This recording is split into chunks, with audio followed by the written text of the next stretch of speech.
In a world torn from the seams of history and hurled into chaos, two unstoppable forces converge, not in peace, not in parley, but in war.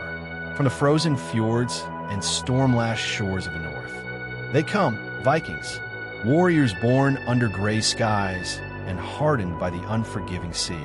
With axes in their hands and fury in their veins, they have carved their names into the bones of Europe. Their gods demand valor. Their sagas sing of conquest. They do not fear death. They welcome it, so long as it leads to glory. But across the battlefield stands no human army, no clan, no kin, no soul. Instead, there is hunger, endless, insatiable hunger. From the dark corners of a world lost to decay, rises the Zombie Horde, a relentless swarm of the undead, once human, now corrupted into mindless predators. They do not feel pain. They do not tire. They do not negotiate. Their strength lies not in tactics, but in numbers, in contagion, in inevitability. This is not a battle between nations. This is not a clash of ideals. This is survival versus extinction. What happens when berserk fury meets unfeeling death? Can the disciplined aggression and raw strength of the Viking warrior hold the line against a plague that cannot be reasoned with? When the horns of war sound, and the howls of the undead rise to meet them, who breaks first? Can muscle and morale defeat a force that cannot feel fear? Will rage be enough to cut through a tide that never stops coming? And most hauntingly, what happens when a Viking falls and rises again, not as a hero, but as a monster? In this speculative confrontation, the rules of nature bend. History meets horror. Strategy meets chaos. And only one truth remains. When the longships burn and the dead walk again, who would win? Today we set the stage. A clash not written in any saga nor prophecy. A collision of iron and rot. Welcome to War Face No Limit. This is Viking versus Zombie Horde. To understand how the Vikings would face an undead swarm, we must first understand who they were. Not just as warriors, but as a culture forged in extremes. Emerging from the Scandinavian north between the 8th and 11th centuries, the Vikings were not merely raiders. They were explorers, craftsmen, farmers, and poets. But when they went to war, they transformed into something terrifying, a disciplined chaos. A wave of fury held together by myth, brotherhood, and steel. Their society placed honor and strength above all else. To die with a weapon in hand was not a tragedy, it was a calling. It meant ascension to Valhalla, the great hall of the slain, where warriors fought and feasted until the end of days. This belief made them fearless. In battle, they did not flinch. They charged, but their fury was not blind. The image of the wild, unthinking Viking berserker may dominate pop culture. But in reality, Viking warfare was highly adaptive. They formed shield walls, leveraged terrain, and struck with calculated brutality. Their longships enabled lightning-fast coastal assaults, and their leadership structures, built around jarls and huskarls, ensured cohesion even under pressure. Weapons and armor. A Viking warrior's tools were extensions of his identity. The Viking axe, both one-handed and the mighty two-handed Dane axe, was their signature weapon, designed to cleave through bone and armor alike. Many also wielded spears, swords, and round shields, the latter not just for defense, but for formation tactics. Armor varied. Wealthier warriors wore chainmail hauberks, conical helmets, and leather bracers. Others relied on layered clothing and agility. But even the poorly armored carried the same unshakable morale. They did not retreat. To fall was to be remembered. Combat tactics and formations. One of the Vikings' most iconic formations was the shield wall, a phalanx-like structure of overlapping shields, behind which spears and axes struck with controlled ferocity. It was a formation built to resist charges, hold choke points, and break lines with unified force. They excelled in shock tactics, using surprise, speed, and terrain familiarity. In forested ambushes or narrow mountain passes, a small band of Vikings could dismantle larger forces. In open ground, They relied on momentum, war cries, horns, and brute strength. But perhaps the most fearsome were the berserkers, elite warriors said to fight in a trance-like rage, immune to pain and fear. Clad in bear or wolf skins, these men charged without shields, howling like animals, sowing terror among enemies. Though some historians debate their existence, their legend speaks to the Viking mindset.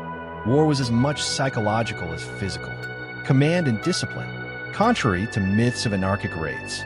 Viking warbands often followed strict chains of command. A jarl or noble leader would coordinate campaigns, relying on experienced warriors to maintain order. Loyalty was not enforced by rank alone, but by shared hardship and honor. This loyalty extended to bonds of brotherhood, reinforced by oath-taking, ritual feasts, and collective storytelling. Vikings fought for each other as much as for glory. Strengths in battle. In a confrontation with a zombie horde, several Viking strengths would immediately come into play. High morale and fearlessness, vital against a terror-inducing enemy. Close-quarters combat skill, ideal in narrow spaces and mass melees. Tactical adaptability, able to fight in forests, mountains, and ruined villages. Shield wall discipline, potentially effective in holding undead waves at bay. Berserker shock units, unpredictable, possibly devastating and breaking through undead lines. Yet these strengths come with limitations. The Vikings were not trained to fight endless enemies. They depended on psychological dominance, something that undead, without minds or fear, cannot be influenced by. The question becomes, what happens when rage is met with indifference? Still, if there's one truth about the Vikings, it's this: they will not stop fighting until their arms fail or their hearts stop beating. But in a world where the dead rise again, is that enough? They have no flag, no speech, no sword. The zombie horde is not an army in the traditional sense. It does not drill. It does not retreat. It does not plan. It devours. To analyze the zombie horde, we must abandon our understanding of conventional warfare.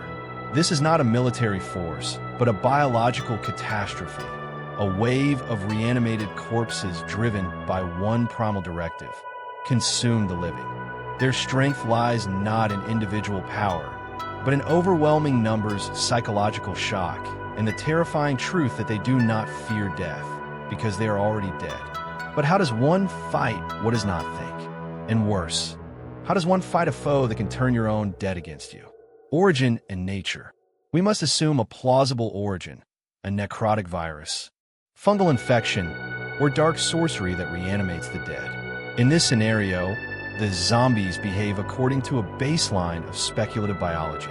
Reanimation speed, within minutes to hours after death. Transmission, through bites, blood, or scratches. Behavior, aggressively drawn to noise, scent, and heat. Cognition, none, or extremely limited, pure instinct. They lack speech, memory, and coordination, but they possess unrelenting focus. The horde does not negotiate. It does not break ranks. It does not stop unless utterly destroyed. Physical capabilities. Individual zombies vary depending on the age and state of their corpses. Some are fresh, agile, and strong, able to sprint and climb. Others are decayed, slow-moving, and brittle. But what unites them all is pain immunity. A zombie will crawl on shattered legs, dragging entrails behind it, if it means reaching flesh. Their bite is their weapon. It bypasses armor. A single wound can doom a warrior. And worse, every fallen Viking is a potential new enemy. Unlike human soldiers, zombies do not need food, water, or rest. They march day and night. They ignore wounds. They do not rout. They do not need strategy. Their nature is strategy. Swarm, overwhelm, infect. Strengths on the battlefield. The zombie horde's terrifying power lies in attrition. In any prolonged conflict, the living grow tired. The undead do not. If even a fraction of the Viking army is bitten or surrounded, it sets off a chain reaction. They also excel in siege-like encirclements. without a need for supplies or fear of casualties. They become even deadlier, flooding choke points, consuming defenders in seconds. Weaknesses and limitations. Yet the Horde is not invincible. They are vulnerable to severed spines, destroy brains. Not strategic. They also suffer in open terrain. A disciplined force with ranged weapons and high ground can cut them down, assuming stamina and ammunition hold. Zombies are also vulnerable to terrain hazards, cliffs, fire traps, water barriers. They can be manipulated, lured by sound, distracted by decoys, funneled into kill zones. Psychological impact. Perhaps their deadliest weapon is not physical, but emotional. The fear, the screams, the sight of friends turning into monsters, all of it breaks morale. Against humans, fear shatters formations. Against zombies, it ensures their victory. But how does this affect Vikings? Men raised to laugh at death. What even they hold? Seeing their brothers rise again with black eyes and twitching limbs? And what of berserkers? Immune to pain, but not to infection.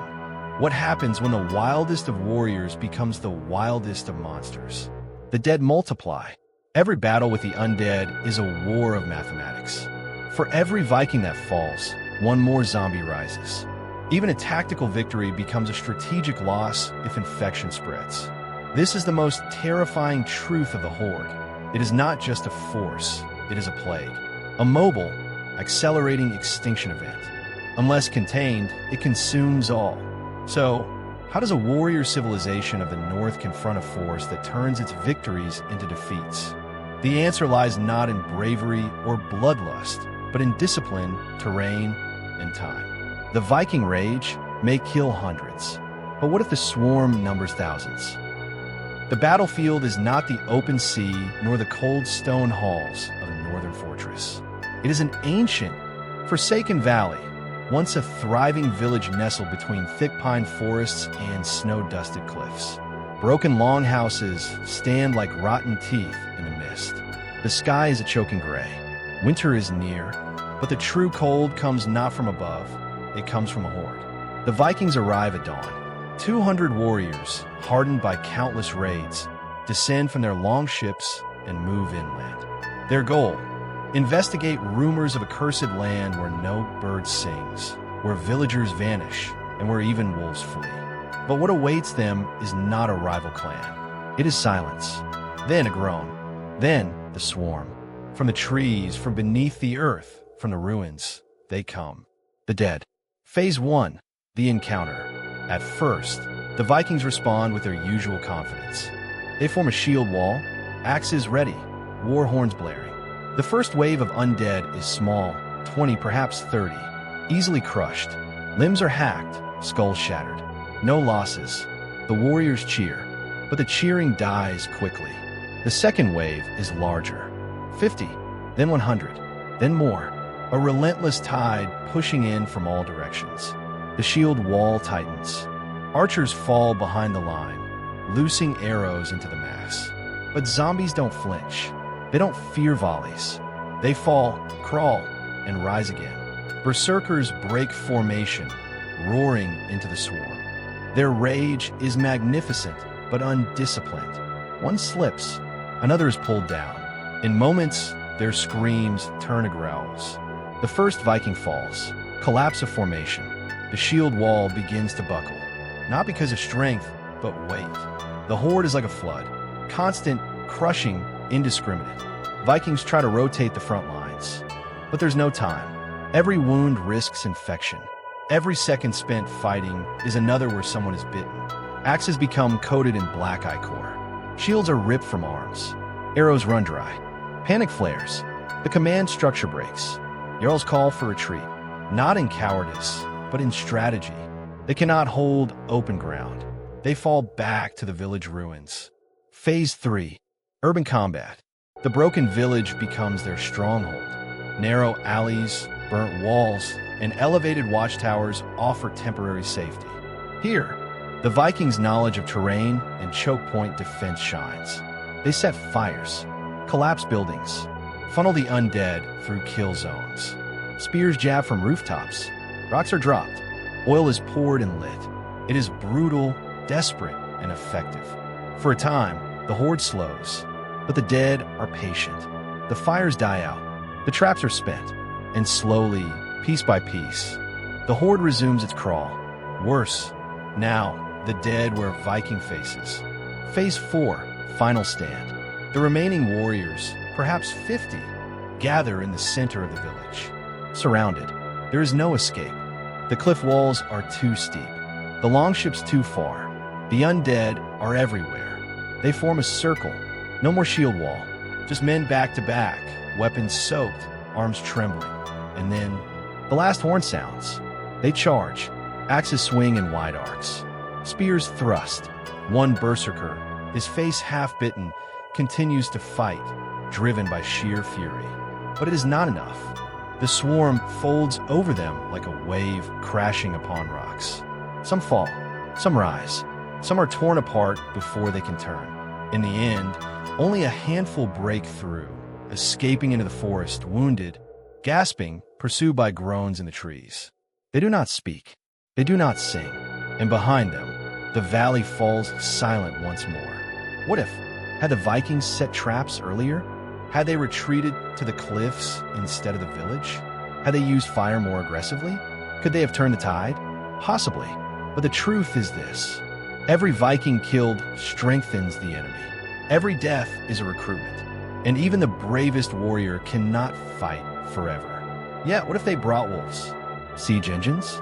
Reinforcements from other clans? What if the berserkers themselves had been immune to the infection? This battle is not final. It is one of possibility. The dead are not invincible, but they are patient, and patience is deadly when time is on your side. The battle in the Forsaken Valley is over. The smoke has cleared, the groans have faded into the wind, and silence has taken the land. But what does this silence mean? Victory? Defeat? Or something more complex? To determine who won this speculative clash, we must examine the core variables: morale, endurance, tactics, terrain, and time. 1. Tactical superiority versus strategic doom. The Vikings, as shown, possess immense tactical strength. Their use of the shield wall, ambush coordination, and terrain adaptation gave them a short-term edge. In open battle, against a finite human enemy, these tactics would likely prevail. But the zombie horde is not a finite enemy. It is not concerned with losses. It cannot be flanked. It cannot be negotiated with. In every scenario where the Vikings engage without immediate retreat or quarantine, they are forced into attritional warfare, a war of time. And in such a war, the zombies always have the upper hand. 2. Morale versus psychological decay. Viking morale is legendary. They do not fear death. Their culture reveres it. But the psychological warfare of undeath is a different beast. Seeing comrades reanimated, familiar faces twisted into soulless predators, can shake even the fiercest hearts. Rage may fuel a berserker, but even rage has limits when fighting the dead. Unlike humans, zombies weaponize despair. They make bravery irrelevant by never acknowledging it. 3. Infection as a multiplicative weapon. The greatest asset of the horde is also its most insidious: transmission. Every Viking slain by traditional means simply dies. But every Viking slain by the undead joins the enemy. This turns every small loss into a long-term failure. One bite can undo a dozen kills. Against a limited undead force, this risk is manageable. Against a horde, it is exponential doom. 4. Environmental advantage as a deciding factor. If the battlefield had shifted, say, to a frozen tundra, where bodies freeze and movement slows, the Vikings may have had a better chance. Zombies struggle with cold. Limbs stiffen, rot accelerates. Fire becomes more effective. Morale stays steadier in familiar terrain. Likewise, had the Vikings used terrain traps, dismemberment-focused weapons, or barricade tactics from the outset, the outcome may have changed. But the scenario we explored favored the swarm's persistence. The valley was not defendable long-term, and once the horde reached a critical mass, containment became impossible. 5. Alternate outcomes. What could have changed? Let us entertain the what-ifs, the eternal ground of speculative warfare. What if the Vikings retreated immediately and returned with reinforcements? Possible victory. Mass numbers and siege tactics could control infection. What if the berserkers were immune to infection, blessed by Odin, cursed by magic, or simply resistant? Then they become the key, a spiritual counterforce to the undead, a weapon of myth against a threat beyond logic. What if fire had been more accessible, or alchemists present, or the battlefield chosen deliberately? The Horde is vulnerable to fire. Massive use of flame could break their momentum, buying time. What if the Vikings knew what they were facing? Foreknowledge changes everything. They would not meet the undead head-on. They would trap, burn, and isolate. The verdict: possibility, not certainty. In the scenario we explored, the Zombie Horde holds the advantage, not because of strength or skill, but because of numbers, contagion, and the erosion of hope. The Vikings, though formidable, fight a battle of diminishing returns. Each act of bravery costs more than it gains. Yet with the right knowledge, tools, and positioning, they could win.